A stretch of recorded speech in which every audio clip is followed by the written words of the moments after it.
sob o fogo da lembrança ainda arde, entre montes soberbos e alinhados, esqueletos de guerreiros e soldados, devorados pela morte fria, como a tarde.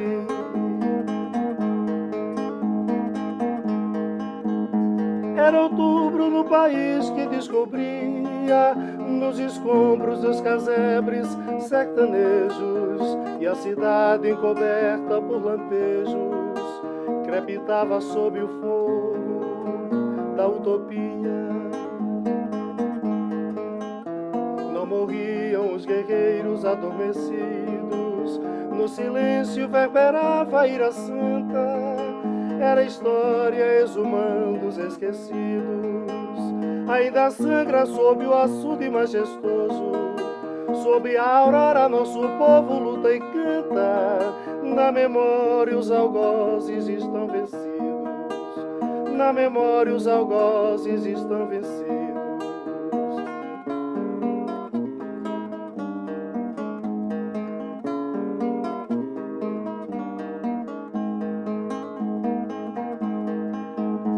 Era outubro no país que descobria, nos escombros dos casebres sertanejos, e a cidade encoberta por lampejos crepitava sob as chamas da utopia.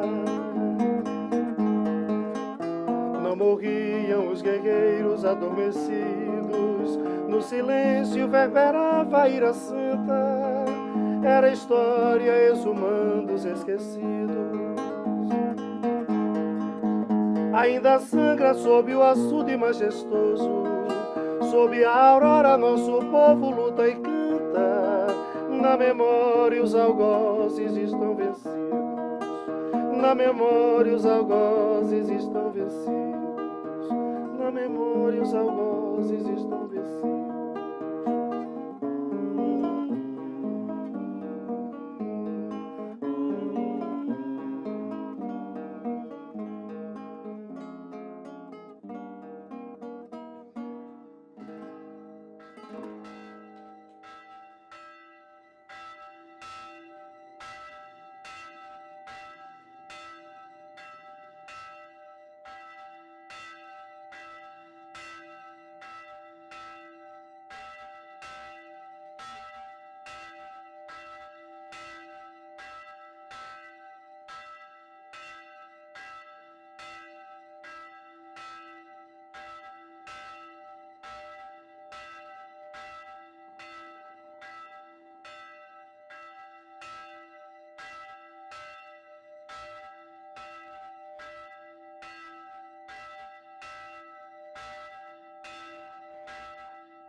Meus senhores e senhoras, vejam o que vou contar. Num entardecer de outubro que ninguém pode olvidar, Canudos então ruiu depois de muito lutar. Em 1897 houve a batalha final, dia 5 de outubro, o genocídio brutal, mas das cinzas renasceu a Canudos imortal. Os historiadores todos se fascinaram nessa tragédia final, nesse massacre final, nessa destruição, e aí alimentando uma coisa que se transformou num mito, que era a destruição total, absoluta, com a morte da população toda de Canudos. Começa a reconstrução com grande fraternidade. Os canudenses retornam nas veredas da saudade, sonhando viver em paz naquela nova cidade.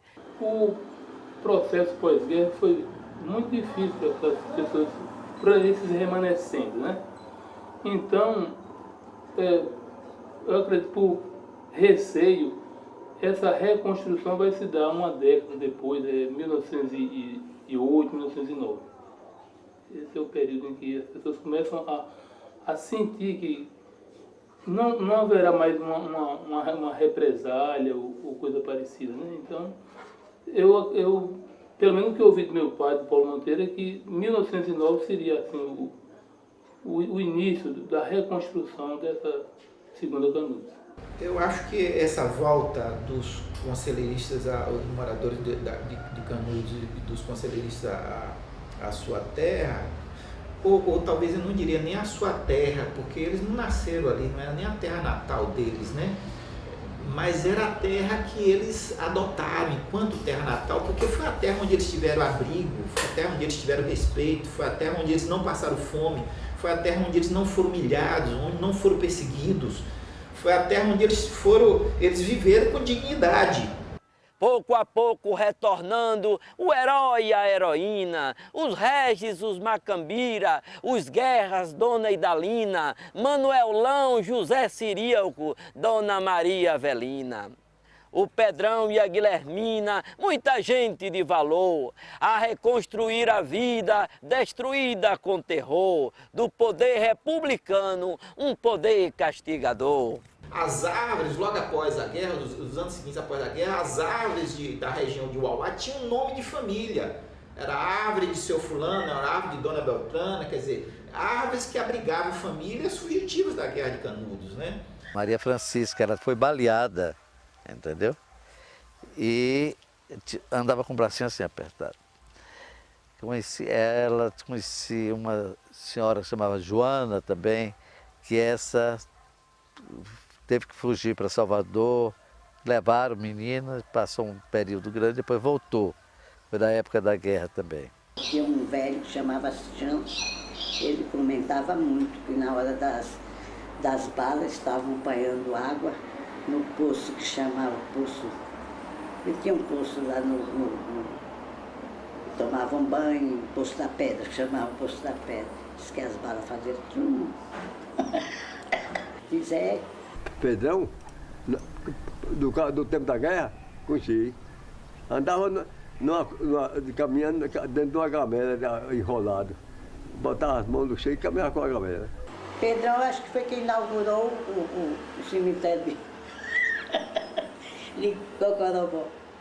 Nos anos 20, o tumulto tomou conta do sertão, as revoltas tenentistas assolando a região e a presença do cangaço, do famoso Lampião. Nos anos 30, então, um período de altivez, na chamada Era Vargas, surge a 116, uma estrada valiosa para o povo sertanês. A construção da BR não somente ampliaria o acesso à capital e também melhoraria toda a comunicação e a sua economia. Depois da guerra, Canudos, que não tinha meio de comunicação e tudo, construiu uma igreja daquela, um sobrado que era um senhor sobrado. Canudos começou a ressurgir, começou a se renovar, se reabilitar, se repovoar, compreendeu? E o Uauá também, por sua vez, foi crescendo, compreendeu? E as relações de amizade não eram tão distantes, foram crescendo. Só posteriormente, quando a estrada transnordestina passou por lá, o Denox, a presença do Denox lá, porque o Denox também imediatamente veio para o Uauá. Então o Denox chegou em Euclides da Cunha, que não existia nada Cumbe, era Cumbe. E por que o Cumbe não tinha nada? Porque não tinha transporte. Fizeram a primeira, a estrada federal, essa transnordestina, passou em Euclides da Cunha. Aí quando abriu a primeira federal, me lembro, aí já eu me lembro, compreendeu? O número de casas de pensãozinha que tinha, tudo aquilo que o pessoal do Denox, dinheiro como diabo na época, entendeu? Então havia uma concorrência muito grande de todo mundo, de pensão. Lá nós não tínhamos luz elétrica, tinha luz do Denox. Ela acendia 6 horas e apagava 10 horas. Quando era 9h30, ela dava um sinal. Então a gente podia estar brincando do que quisesse. Mas quando a luz dava o sinal, 9h30, então todo mundo se despedia e ia para casa. Porque 10 horas, quando a luz apagava, a gente já devia ter rezado, os pais abençoados e a gente está debaixo da coberta. O Denox tinha como função principal construção de barragens e construção de estradas. Quando o Denox chegou a Canudos, ele vinha com a missão principal de construir a Transnordestina, que é hoje a BR-116. Mas quando o doutor Renato chegou, botou luz na rua, era pequeno, né? Era um quadro assim. Ele botou luz, puxou para lá para a oficina, depósito, escritório, para o rádio. Tinha uma igreja, um sobrado onde funcionava o posto médico do Denox. E casas e depois uma ruazinha estreita e depois uma outra e uma outra rua na beira do rio que chamava Rua da Beirada. Somente isso. E é o acampamento do Denox em cima. Fizeram muita casa, barraca, né? Ali em redor, aqueles vagos. Fez muita casa se tem de zinco, né? Porque naquele tempo o Denox só tinha zinco. Quando tinha uma praça, nessa praça tinha um barracão onde aconteciam as festas. Inclusive eu fiz muita festa. Porque eu tanto fazia festa de igreja como fazia de... A primeira festa que teve no barracão foi um carnaval feito por seu Matos. Esse carnaval foi um carnaval que parecia que nem aqui em Salvador. De lança-perfume, de tudo. E aí cercaram o barracão, fizeram a festa. Então, quando era a época de junho, assim que tinha muita gente, a gente cercava o barracão, porque não tinha clube. Aí fazia a festa ali.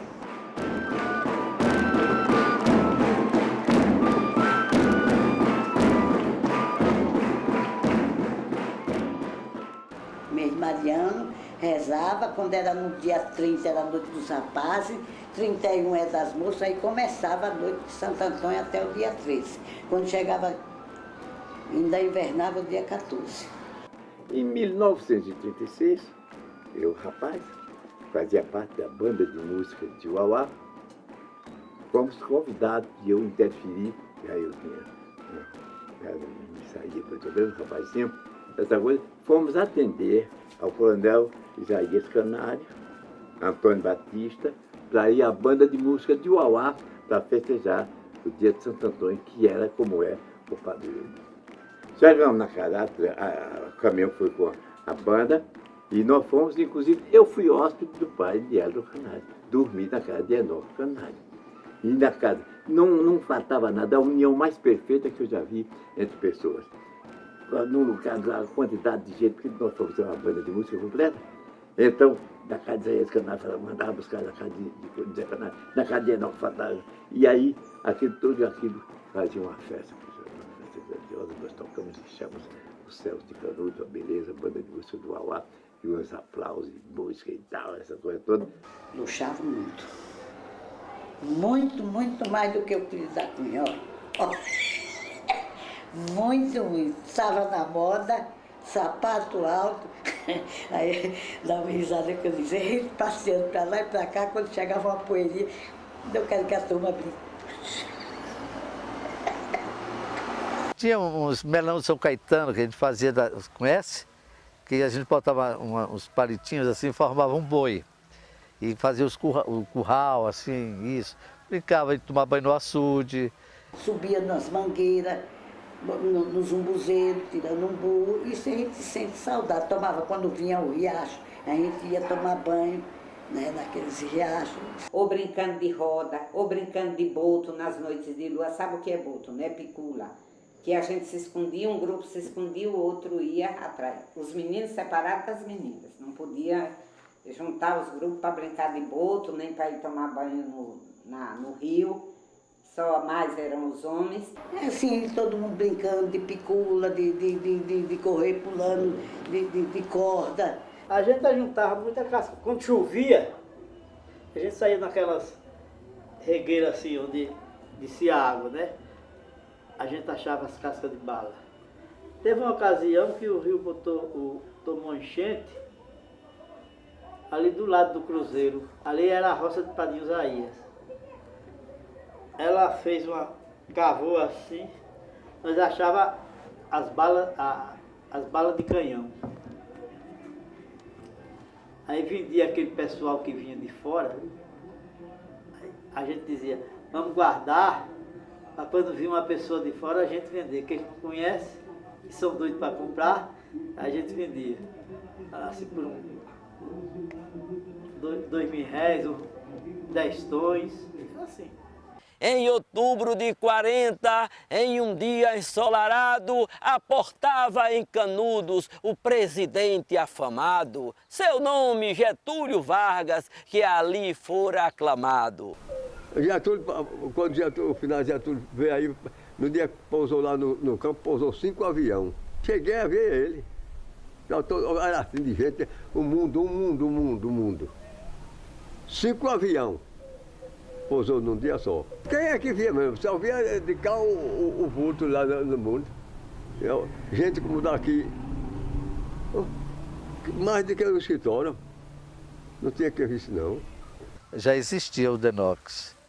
E a escolinha, ele foi muito amável com todos nós, batia a mão na cabeça. Nós estávamos na frente da escola com as bandeirinhas e ele chegou lá e começou a cumprimentar as pessoas, a gente, os meninos todos. Café Filho também teve lá. Foi um rebuliço na cidade. Um helicóptero que nunca tinha ido lá, né? E aí foi aquele rebuliço, muita gente correndo, com medo. Teve Otávio Mangabeira, teve Régis Pacheco, teve Balbino, Antônio Balbino, teve Getúlio, teve o vice veio de helicóptero, aterrissou onde era o campo de areia, eu dizia, entra, menino, que o avião está com a asa quebrada, ninguém conhecia helicóptero. Foi no tempo passado que tudo aconteceu, e os senhores donos da terra e do poder se valeu, matando homens honrados, o sertão não esmoreceu. Mas o sertanejo ainda é vítima desse jogo de poder, traçado em salas amplas, regado ao uísque e prazer, e o homem do campo lá fora, às vezes, nem água tem para beber. Vejam eles, os encontros, felizes, bem alinhados, e nas caatingas o povo sofrendo desanimado, e no rosto de uma criança o choro desce calado. Verdadeiros filhos da pátria são senhores do poder, soberanos latifundiários, coronéis em bel prazer, deitados em berços esplêndidos, e o povo no sertão morrendo sem nada ter para comer. Getúlio Vargas chegara cheio de espontaneidade, dizendo ao chefe político, o que queres de verdade? A resposta foi certeira, um açude na cidade. Getúlio Vargas era uma figura quase sagrada. Imagine você em Canudos. Pouquíssimas pessoas tinham acesso a Getúlio Vargas, pouquíssimas. Os engenheiros do Denox, evidentemente, tio Isaías, porque ele almoçou na casa dele. Eu acredito, aí é a opinião pessoal, o Getúlio veio visitar Canudos. Quem fez a recepção principal, porque era o líder de maior destaque na época, não que possa diminuir o valor dos outros, mas ele é o que tem maior destaque, quando energia canário, essa coisa. Eu, segundo falam que ele pediu, não duvido que ele tenha pedido, não tenho prova de ter isso. Eu sei que depois que o Getúlio esteve aí, e quem o recepcionou, quem o recebeu, quem fez tudo, foi o povo de Canudos, mas através principalmente do Conselho Canário, isso não tem controvérsia. Ou que tenha sido pedido, ou que não tenha sido, não tem maior importância que o assunto foi feito. É curioso, Manel, que nunca, nenhuma vez eu tenha ouvido ninguém comentando, nem o próprio José tendo falado, que aquele assunto tenha tido origem num pedido dele feito a Getúlio. Depois, se ele não contou a ninguém, quem poderá ter ouvido essa conversa? Ele dizia, todo mundo era do partido dele, né? Pronto. Tudo bem. Isso pode ter acontecido? Não vou dizer a você que é impossível, mas não existe registro oral. Nesse período, não existe documento, não existem comentários nesse período a respeito. Getúlio veio, a gente foi assistir a chegada, depois que acabou, as pernas batiam para chegar na casa de Cesaria para ver a chegada de Getúlio. O Denox tinha uma limusine Pretinha, Gregório, né?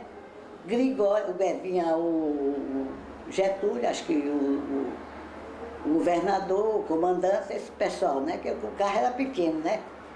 E Gregório do lado de fora, pisado, que aqueles carros antigamente tinham um batentezinho, não tinha? Pois é, com a mão segurada aqui na porta e a metralhadora na outra.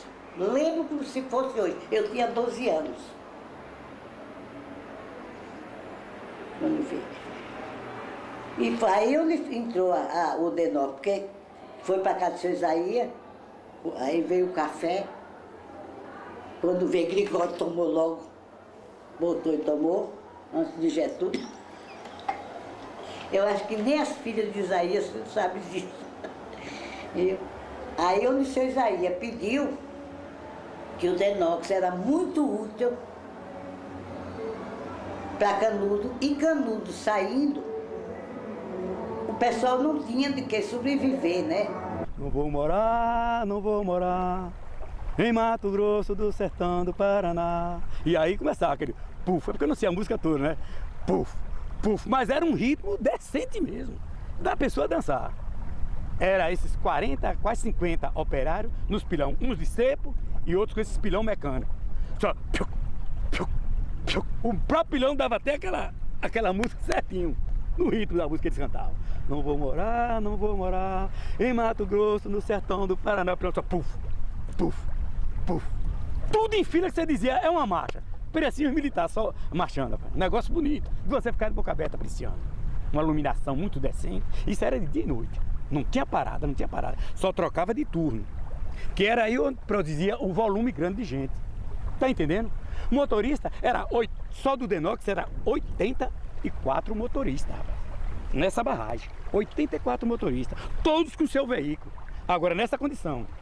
Mais 42 para um turno e 42 para outro. Por isso que tinha esse volume.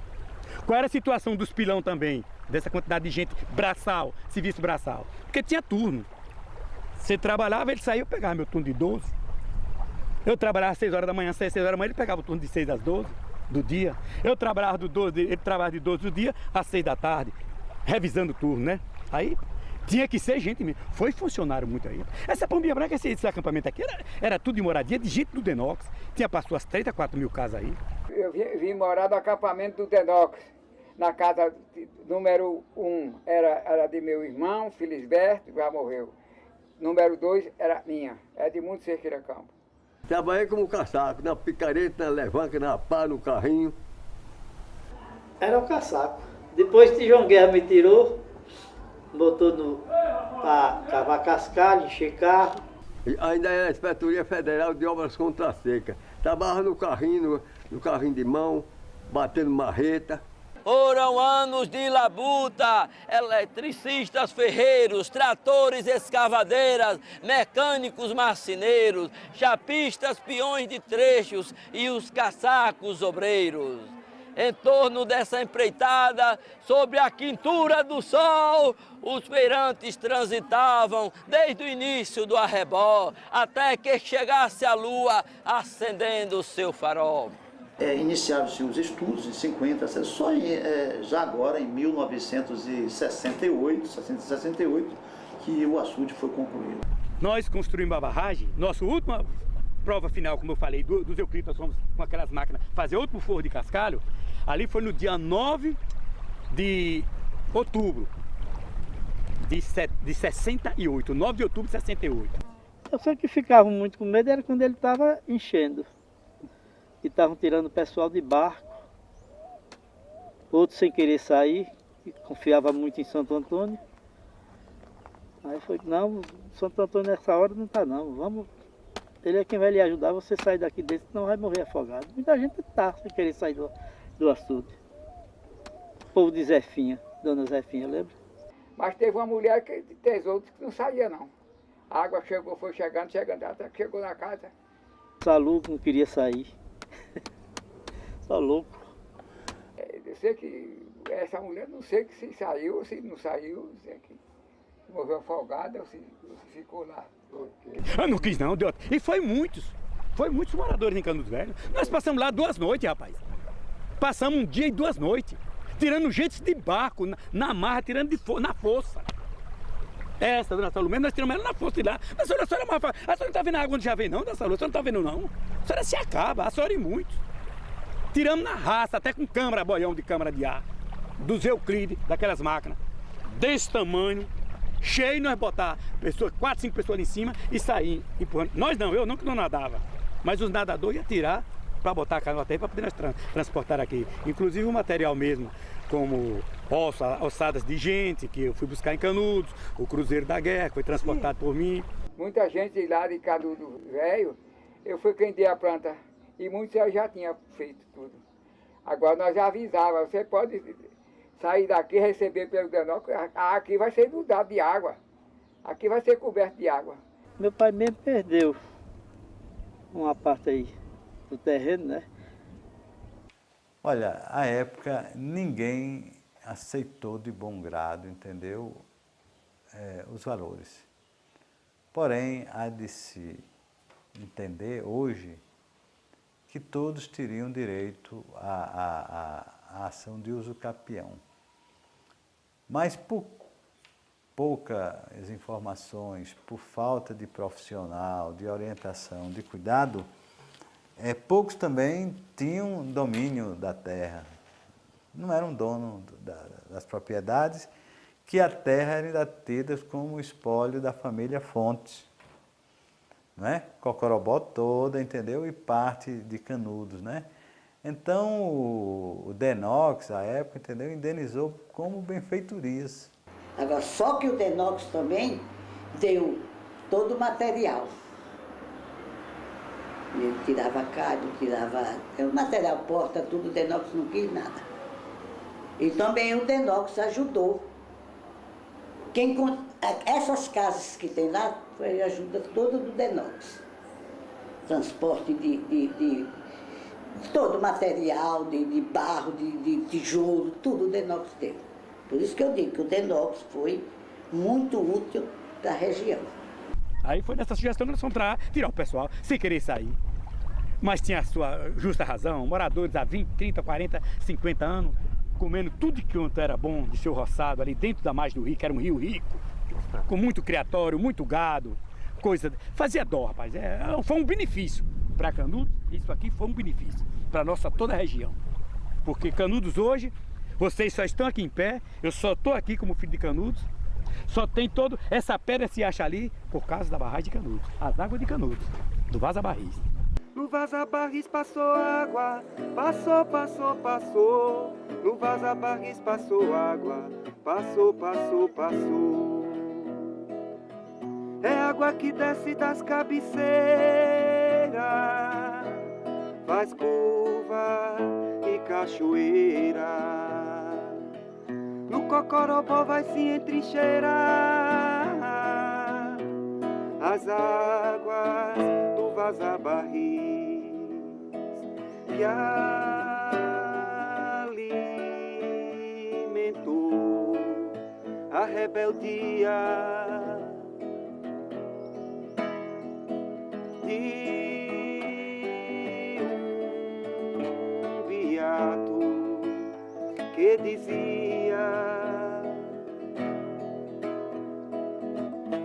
que o sertão vai virar mar, que o sertão vai virar mar. No Vaza Barris passou água, passou, passou, passou. No Vaza Barris passou água, passou, passou, passou. No Vaza Barris passou água, passou. No Vaza Barris passou água, passou, passou, passou.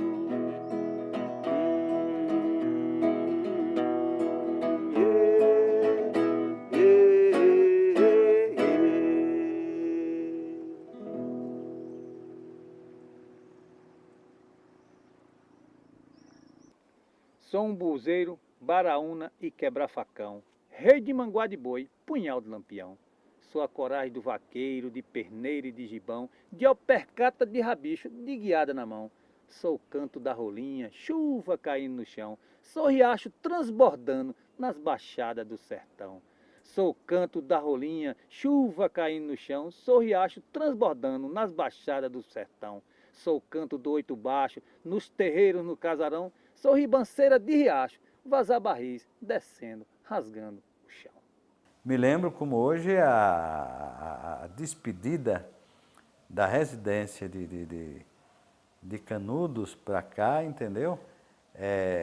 Doutor Arnaldo, uma grande festa, muita gente chorando, entendeu? A perda do Denox, entendeu? Saindo da comunidade, se mudando para Cocorobó, né? Que ia dar, de certa forma, afetar o pequeno comércio local, entendeu? E mudando as casas de madeira, que são essas mesmas casas que estão construídas aqui hoje, na área aí do Denox.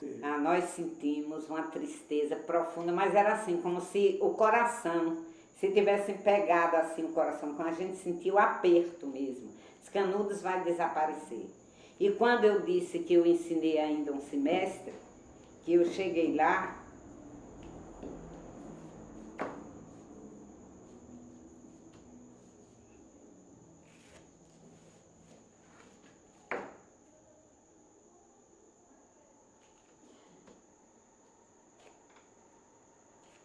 o vento batia a porta das casas, que o pessoal já tinha ido embora. Isso foi em 1961.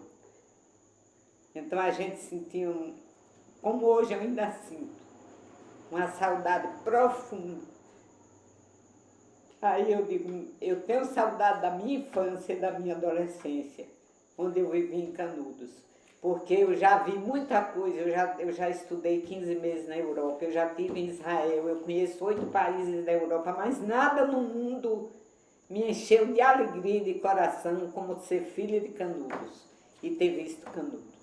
A cidade sob as águas vive apenas na lembrança dos canudenses guerreiros cheios de desconfiança, que trazem no inconsciente o registro da matança. Nem eu, nem nenhum canudense nascido em Canudos, eu não posso, como muitas outras pessoas na vida podem, voltar à sua terra e ter a alegria de rever locais onde brincou quando menino, locais onde namorou quando jovem. Não pode ver a igreja onde foi batizado. Não posso ver o campo onde joguei bola. Não posso ver a escola onde estudei. Ou seja, eu estou aqui separado por uma distância bem pequena de minha terra. Talvez metros de profundidade e, no entanto, a distância visual é infinita. Canudos seguiu a sina com sua morte decretada. Pelo rio Vaza Barris, a cidade foi tragada. E pela terceira vez, ela foi ressuscitada. Beijando Cocorobó, as lembranças do passado. Canudos velha às margens, Canudos nova ao lado. A vida pede clemência e o homem segue abismado. Foi um assunto muito bem construído, muito bem. Ele, inclusive, tem, além de açude que você faz o barramento, e faz o sangrador. E além do sangrador, ele tem um sangrador fusível do lado de cá. O sangrador é do lado de lá. Pois do lado de cá tem um sangrador fusível. Preparou um temporal de chuva e lá vai tudo isso aquilo, meu amigo. Não foi brincadeira não. Chovando aqui para Uauá, que é as cabeceiras dele. Com 10 dias ele veio sangrar no sangrador provisório. Aonde o Chico Chato tinha dito. Mandou dizer para o doutor Valdemar. Ele, sentindo raiva do homem, né? Disse, pode dizer a Valdemar que está construído por mim é o seguinte, essa porra aqui, se essa chuva encher com menos de 10 anos, ele manda um transporte buscar minha mãe para água passar por cima. Ah, meu amigo, foi 10 dias. Quando foi? Antes de 12 horas eu vi 3 gemidos. Nossa, que diabo é aquilo? Aí passou 12 horas, eu digo, Godense, acordei ele. Que hora eu digo, 12h30. Rapaz, eu não disse que você me acordasse 12 horas. Digo, rapaz, e eu vi um gemido ali pro lado do açude. Eu vou olhar a parede para poder ir embora. Eu não vou por cima da banca, não, porque é aquele gemido, não sei o que é aquilo lá. Eu digo, eu vou aqui por baixo. Mas eu tinha a lanterna boa. Saí, quando cheguei aqui nas coisas, alumei, e um rachão lá nesse mundo. Depois alumei mais lá e outro rachão. Digo, outro. Aí cheguei, igual desse o açude vai papocar. O açude vai papocar. Aí, travessei ligeiro, vim embora. Quando avisei o povo, avisei o engenheiro misericórdia. Ô, rebuliço da molesta! Vinha avião de lá toda hora, de telefone, tudo, e lona, tudo para cobrir, para não estourar, rapaz. Eu estava numa peninha de nada. Então, nós temos uma explosão de água, nós temos um excesso de água. Agora, o que nós tínhamos que fazer é fazer as águas viajarem. Nós tínhamos que fazer é botar os açudes para funcionarem, porque fica um espelho parecendo um cemitério de água. Mas você vê um açude como o nosso lá, o Cocorobó, uma pessoa que mora lá no outro lado, a 2 quilômetros, não tem água, tem que ir buscar na cabaça. Nós temos um perímetro que não é tão grande, é um perímetro pequeno em relação a outros perímetros da Bahia, mas de grande importância para o nosso município. Canudos hoje tem o privilégio de ter o manancial hídrico que tem. Temos também uma área irrigada aqui, que temos em média 1.400 hectares de área de banana. Temos a nossa história. Temos um campo apícola bastante vasto. Mas apesar de tudo isso, a população de Canudos, ela ainda não está organizada em forma associativista, em relação ao cooperativismo. E além de tudo isso, o poder público de Canudos, ele não ajuda as pessoas. Já faz parte do passado aquele palco de morte. Neste novo alvorecer, desejamos boa sorte, porque todo canudense, acima de tudo, é forte. Antônio, meu conselheiro, adorado protetor, Cocorobó e Canudos não esquecem tua dor. Essas águas em silêncio são lágrimas do Criador. Essa Canudos, para mim, não significa nada, sabe por quê? Porque eu acho que foi como se fosse uma traição, você está entendendo? De botarem o nome de Canudos, nessa Canudos, deviam ter botado Nova Canudos ou Santo Antônio, qualquer outro nome, menos Canudos, porque ela não imita, não tem nada que diga, lembre o outro Canudos, a não ser a imagem de Santo Antônio que está lá, né? Porque as pessoas já, a maior parte já desapareceu, né? Não existem mais pessoas daquele tempo, existem poucas. Foi, de certa forma, traumatizante, viu, para o povo que estava lá em Canudos, para muitos, né? Que muitos contestaram, entendeu, a mudança para Canudos, tanto é que parte dessa população vai e acrescenta mais a comunidade de Bendegó.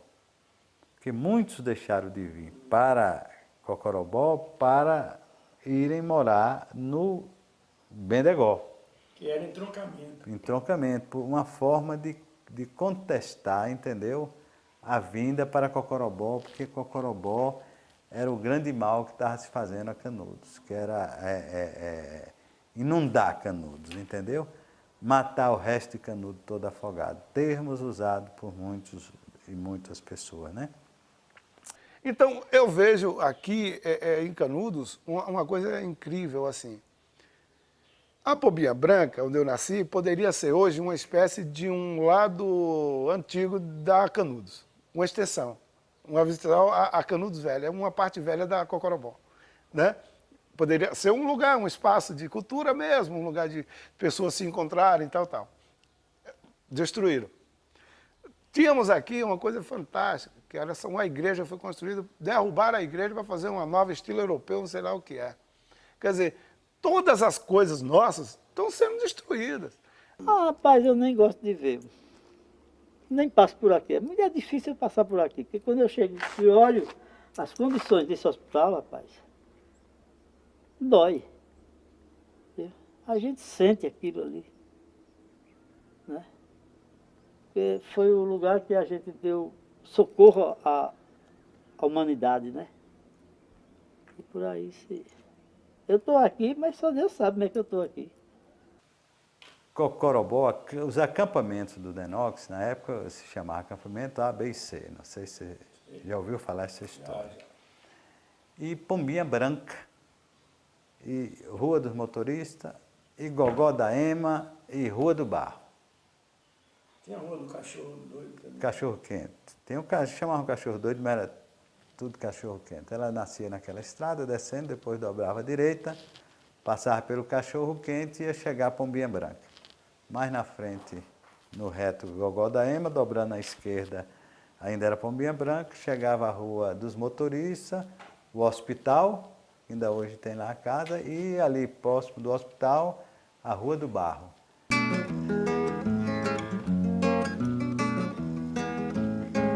Canudos é minha terra querida, Naquipá e Margarida e Adão de Chiquelé. Canudos já marcou a minha vida, Naquipá e Margarida e Nezinho Caburé.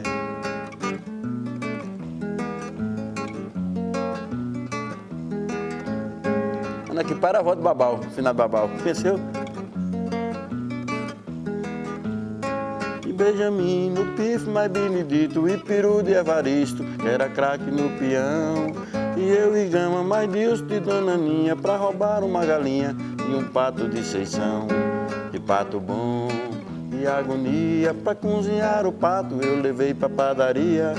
E pato bom, mas me deu dor de cabeça, se eu não achasse o pato era o pombo de Nieta.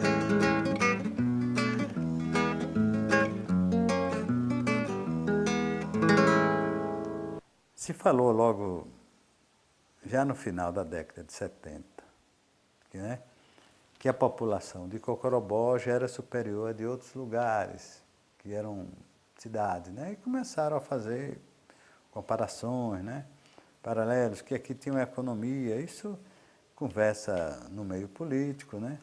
25 do mês 2, o governo estadual, em 1985, fez um decreto afinal, conferindo a Canudos seu poder municipal.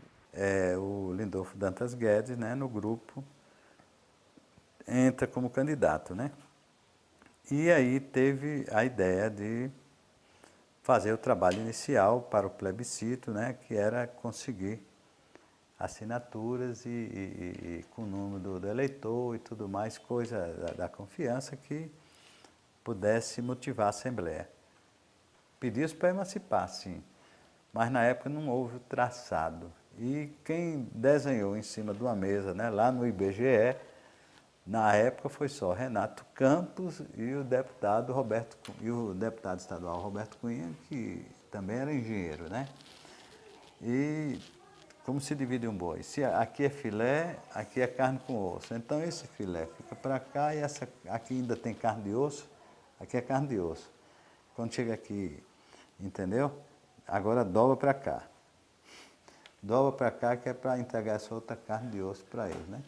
Então, Canudos sai assim, dividindo de Euclides, passa para dividir em Monte Santo, passando por Euclides da Cunha, deixando as áreas mais negativas, vamos dizer assim, para Canudos e a parte melhor ficando para Euclides da Cunha. Mas, de qualquer maneira, está Canudos aí. Eu vejo Canudos muito, mas muito maior do que hoje. Eu vejo Canudos grande, eu vejo Canudos com o potencial que ele tem, tá certo, desenvolver. Eu não imagino Canudos pequeno, nem tampouco regredindo. Eu não vejo nessa linha. O que eu vejo hoje é que nós temos um potencial grande para desenvolver aqui, que parece que amedronta as pessoas. Parece que o pessoal tem medo disso aqui crescer. Mas o interessante é que o foco disso tudo, na verdade, esse povo passa para nós, parte de Antônio, conselheiro daquela comunidade. Quer dizer, e esses remanescentes, as pessoas, os que vieram e aqui prosseguiram. Então isso alimenta muito a questão da arte e da cultura nossa. Seja na música, seja na dança, seja no teatro, tem essa questão, né, que vem das nossas origens do passado. E o que fortalece na Canudos de hoje, o que prevalece ainda na questão cultural, é essas raízes que ficaram de lá, que a gente tem que continuar mantendo viva. Então vamos mostrar o que nós temos bons aqui. Vamos mostrar o nosso perímetro irrigado. Vamos mostrar o nosso potencial histórico, cultural, artístico que nós temos aqui. Manuel, a gente tem aqui um berço artístico aqui, que nessa região não tem igual não. Nós temos um dom musical aqui em Canudos aqui. O pessoal, essa juventude aqui é um negócio de louco. Precisa de alguém para poder levantar essa chama, acender essa chama desse pessoal aí. Deveríamos atacar essa questão da educação, mas trabalhar um pouquinho mais essa questão de não somente de uma educação do fato histórico em si de Canudos, mas resgatar e procurar aquilo que o conselheiro queria dentro da comunidade dele, garantindo uma educação participativa onde a comunidade se torna protagonista e onde ela se empodera desse conhecimento. Essa é uma preocupação que eu tenho em relação à presença da UNEB e da igreja aqui em Canudos, empoderar o povo da sua história. Então, uma obra dessa magnitude, com esse tamanho, com uma capacidade de acumulação de 293 milhões de metros cúbicos de água, que poderia atender não apenas a Canudos, com 10 mil hectares de irrigação, uma pauta diversificada de produtos agrícolas, e poderia atender, inclusive, cerca de 10 municípios ajusantes, e hoje está restrito a Canudos. Essa é uma obra, por mais que a gente coloque, e ela tem sua importância, mas é uma obra do fracasso do modelo de desenvolvimento apregoado para o semiárido e sobretudo em Canudos. Não, eu acho que está certo, eu discuto com qualquer pessoa. Muita gente, até que quem quiser ver, porque eu sou a favor do açude. Porque justamente Canudos veio desenvolver depois do açude. Todo mundo trabalhava lá, Juscelino Kubitschek, aí onde eu vou entrar, quando foi para ele sair de governo, ele fez um decreto, eu peguei, foi quem primeiro pegou, foi 3 horas da manhã pelo rádio, que ele tinha assinado, que todos aqueles que tinham 5 anos de serviço ou que fossem completar estavam enquadrados. É por isso que hoje, analfabeto, velhinho, etc., a companhia tem seu salário. Agora, se o Denox tivesse ido embora, Canudos com aquele... De que o pessoal estava vivendo? Canudos veio aparecer agora.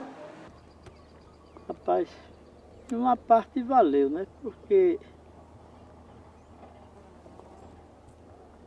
tá dando renda na pesca, né? Os pescadores. Tem deles só leva do peixe mesmo, né? Mas para outros foi prejuízo para quem lá em casa mesmo, né? Nós tínhamos uma roça, nunca faltou capim, nós nunca perdemos um cabrito, nem um borrego. Depois disso, você sabe, mudamos para ali não tem nada, né? Acabou essa criação. Bom, foi bem, porque, né? Aí não faltava água nas cacimbas nem nada, mas foi um bem, né? Que todo mundo passou a ser pescador e tudo, e só morre de fome se quiser morrer de fome mesmo, né? Porque o peixe está aí para pescar, ou botou pouco tempo de pescar e comer, e vender, né? Foi um refrigério. De qualquer forma, se houve intenção de que se apagasse a memória, porque não sei de glória, que não pode ter se comido do exército, mas pelo fracasso que se atribui de ter sofrido do exército, para apagar, há quem diga que o dedo militar entrou aí para apagar e cobrindo aquilo tudo com tudo, que o lugar teria, não sei. Mas aí eu não posso, são hipóteses, são conjecturas, são pensamentos lá de cada pessoa, imaginação, sei lá. Entende? Então, eu não quero entrar nesse mérito. Então, no levantamento topográfico, dizem eles que o lugar mais indicado para a barragem seria aquilo de qualidade. Isso,